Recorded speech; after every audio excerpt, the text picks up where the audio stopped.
Little Fuzzy by H. Beam Piper, Chapter 3. He started awake, rubbed his eyes and looked at the clock. Past 2200, now it really was time for a drink, and then to bed. He rose stiffly and went out to the kitchen, pouring the whisky and bringing it in to the table desk, where he sat down and got out his diary. He was almost finished with the day's entry when the little door behind him opened and a small voice said, "Eek!" He turned quickly. "Little Fuzzy?" The small sound was repeated, impatiently. Little Fuzzy was holding the door open, and there was an answer from outside. Then another Fuzzy came in, and another, 4 of them, one carrying a tiny, squirming ball of white fur in her arms.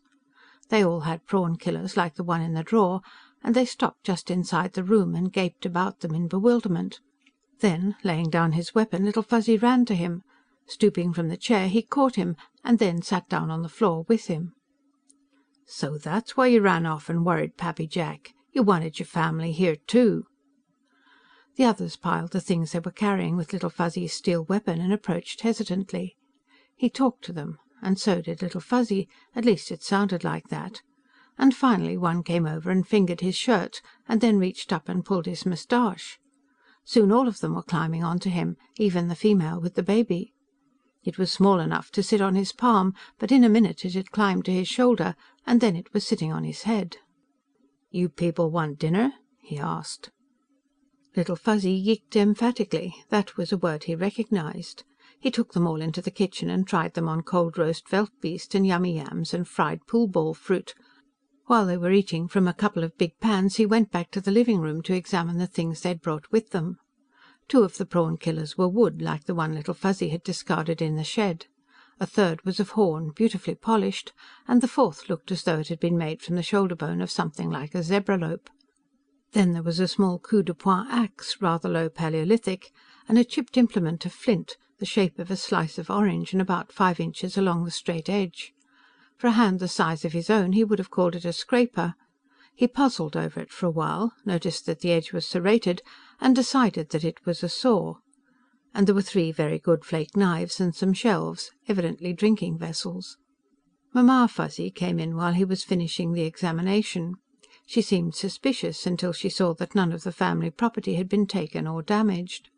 Baby Fuzzy was clinging to her fur with one hand and holding a slice of pool ball fruit, on which he was munching, with the other. He crammed what was left of the fruit into his mouth, climbed up on Jack, and sat down on his head again. Have to do something to break him of that. One of these days he'd be getting too big for it. In a few minutes the rest of the family came in, chasing and pummeling each other and yeeking happily. Mamma jumped off his lap and joined the free-for-all, and then Baby took off from his head and landed on Mamma's back. And he thought he'd lost his Little Fuzzy, and gosh, here he had 5 Fuzzies and a Baby Fuzzy. When they were tired romping, he made beds for them in the living room, and brought out Little Fuzzy's bedding and his treasures. 1 Little Fuzzy in the bedroom was just fine. 5 and a Baby Fuzzy were a little too much of a good thing. They were swarming over the bed, baby and all, to waken him the next morning. The next morning he made a steel chopper-digger for each of them, and 6 extras for replacements in case more Fuzzies showed up. He also made a miniature axe with a hardwood handle, a handsaw out of a piece of broken power saw blade, and 6 little knives forged in one piece from 1/4-inch coil spring material. He had less trouble trading the Fuzzies' own things away from them than he'd expected. They had a very keen property sense, but they knew a good deal when one was offered. He put the wooden and horn and bone and stone artefacts away in the desk drawer. Start of the Holloway collection of Zarathustran Fuzzy weapons and implements. Maybe he'd will it to the Federation Institute of Xenosciences. Of course the family had to try out the new chopper-diggers on land prawns, and he followed them around with the movie camera. They killed 1.5 dozen that morning, and there was very little interest in lunch, though they did sit around nibbling, just to be doing what he was doing. As soon as they finished, they all went in for a nap on his bed. He spent the afternoon pottering about camp, doing odd jobs that he had been postponing for months. The Fuzzies all emerged in the late afternoon for a romp in the grass outside. He was in the kitchen getting dinner when they all came pelting in through the little door into the living room, making an excited outcry. Little Fuzzy and one of the other males came into the kitchen. Little Fuzzy squatted, put one hand on his lower jaw, with thumb and little finger extended, and the other on his forehead, first finger upright. Then he thrust out his right arm stiffly and made a barking noise, of a sort he had never made before. He had to do it a second time before Jack got it. There was a large and unpleasant carnivore called a damn-thing, another example of zoological nomenclature on uninhabited planets, which had a single horn on its forehead and one on either side of the lower jaw. It was something for Fuzzies, and even for human-type people, to get excited about.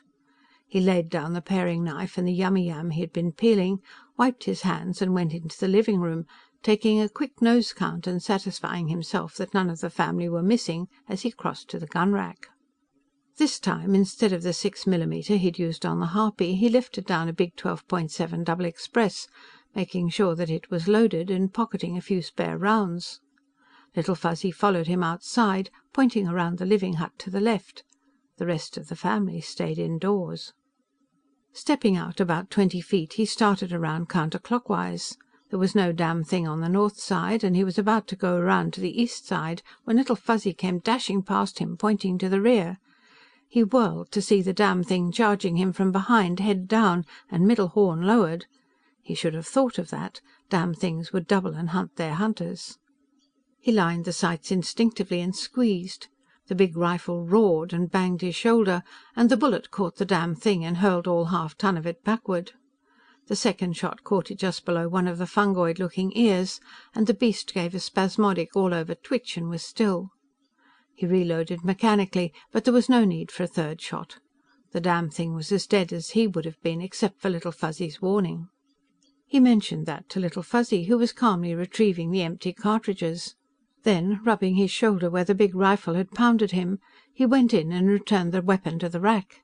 He used the manipulator to carry the damn thing away from the camp and drop it into a treetop, where it would furnish a welcome, if puzzling, treat for the harpies. There was another alarm in the evening after dinner.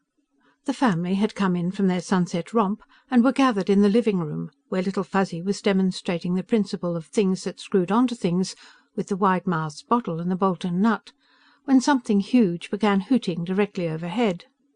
They all froze, looking up at the ceiling, and then ran over and got under the gun rack. This must be something far more serious than a damn thing, and what Pappy Jack would do about it would be nothing short of catastrophic. They were startled to see Pappy Jack merely go to the door, open it, and step outside. After all, none of them had ever heard a constabulary air car klaxon before. The car settled onto the grass in front of the camp, gave a slight lurch and went off contragravity. Two men in uniform got out, and in the moonlight he recognized both of them, Lieutenant George Lunt and his driver, Ahmed Khadra. He called a greeting to them. "Anything wrong?" he asked. "No, we just thought we'd drop in and see how you were making out," Lunt told him. "We don't get up this way often. Haven't had any trouble lately, have you?" "Not since the last time." The last time had been a couple of woods tramps, out-of-work veldbeest herders from the south, who'd heard about the little bag he carried around his neck. All the constabulary had needed to do was remove the bodies and write up a report. "Come on in and hang up your guns a while. I have something I want to show you." Little Fuzzy had come out and was pulling at his trouser leg. He stooped and picked him up, setting him on his shoulder. The rest of the family, deciding that it must be safe, had come to the door and were looking out. "Hey, what the devil are those things?" Lunt asked, stopping short halfway from the car. "Fuzzies. Mean to tell me you've never seen Fuzzies before?" "No, I haven't. What are they?" The two constabulary men came closer, and Jack stepped back into the house, shooing the Fuzzies out of the way. Lunt and Khadra stepped inside the door. "I just told you, they're Fuzzies. That's all the name I know for them." A couple of Fuzzies came over and looked up at Lieutenant Lunt. One of them said, "Eek!" "They want to know what you are, so that makes it mutual." Lunt hesitated for a moment, then took off his belt and holster and hung it on one of the pegs inside the door, putting his beret over it. Khadra followed his example promptly. That meant that they considered themselves temporarily off duty and would accept a drink if one were offered. A Fuzzy was pulling at Ahmed Khadra's trouser leg and asking to be noticed, and Mamma Fuzzy was holding Baby up to show to Lunt. Khadra, rather hesitantly, picked up the Fuzzy who was trying to attract his attention. "Never saw anything like them before, Jack," he said. "Where did they come from?" "Ahmed, you don't know anything about those things," Lunt reproved. "They won't hurt me, Lieutenant. They haven't hurt Jack, have they?" He sat down on the floor and a couple more came to him. "Why don't you get acquainted with them? They're cute." George Lunt wouldn't let one of his men do anything he was afraid to do.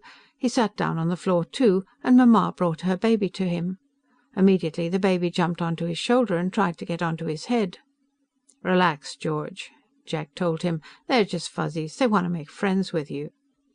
"I'm always worried about strange life forms," Lunt said. "You've been around long enough to know some of the things that have happened." "They're not a strange life form. They're Zarathustran mammals. The same life form you've had for dinner every day since you came here. Their biochemistry's identical with ours. Think they'll give you the polka dot plague or something?" He put Little Fuzzy down on the floor with the others. "We've been exploring this planet for 25 years, and nobody's found anything like that here."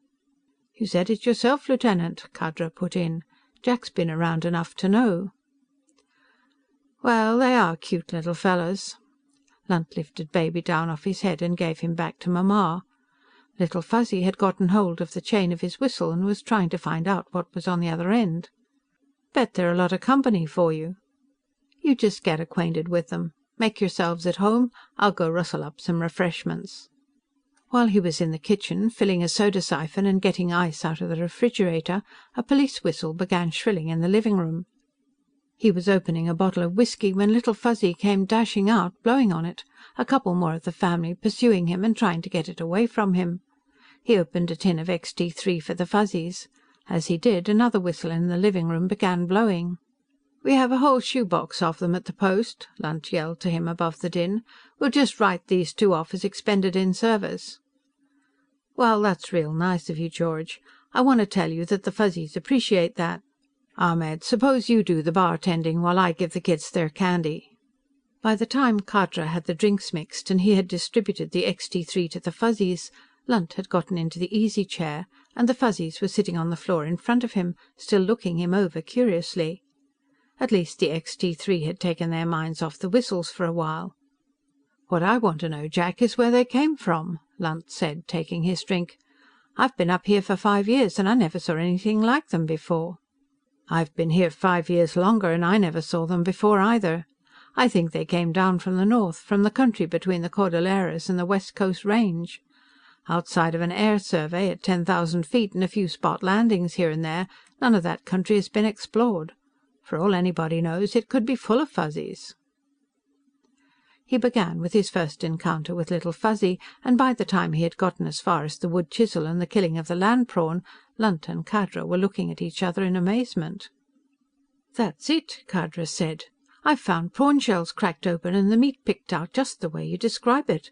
I always wondered what did that. But they don't all have wood chisels. What do you suppose they used ordinarily?"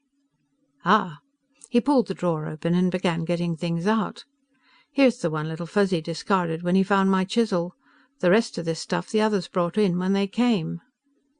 Lunt and Khadra rose and came over to look at the things. Lunt tried to argue that the Fuzzies couldn't have made that stuff. He wasn't even able to convince himself. Having finished their XT3, the Fuzzies were looking expectantly at the view screen, and it occurred to him that none of them, except Little Fuzzy, had ever seen it on. Then Little Fuzzy jumped up on the chair Lunt had vacated, reached over to the control panel and switched it on. What he got was an empty stretch of moonlit plain to the south, from a pickup on one of the steel towers the veldbeest herders used. That wasn't very interesting. He twiddled the selector, and finally got a night soccer game at Mallorysport. That was just fine. He jumped down and joined the others in front of the screen. "I've seen Terran monkeys and Freyan Kolfs that liked to watch screens, and could turn them on and work the selector," Lunt said. It sounded like the token last salvo before the surrender. "Kolfs are smart," Khadra agreed. "They use tools." "Do they make tools? Or tools to make tools with, like that saw?" There was no argument on that. "No, nobody does that except people like us and the Fuzzies." It was the first time he'd come right out and said that, the first time he had even consciously thought it. He realized that he'd been convinced of it all along, though. It startled the constabulary lieutenant and trooper. "You mean, you think " Lunt began. "They don't talk, and they don't build fires," Ahmed Khadra said, as though that settled it.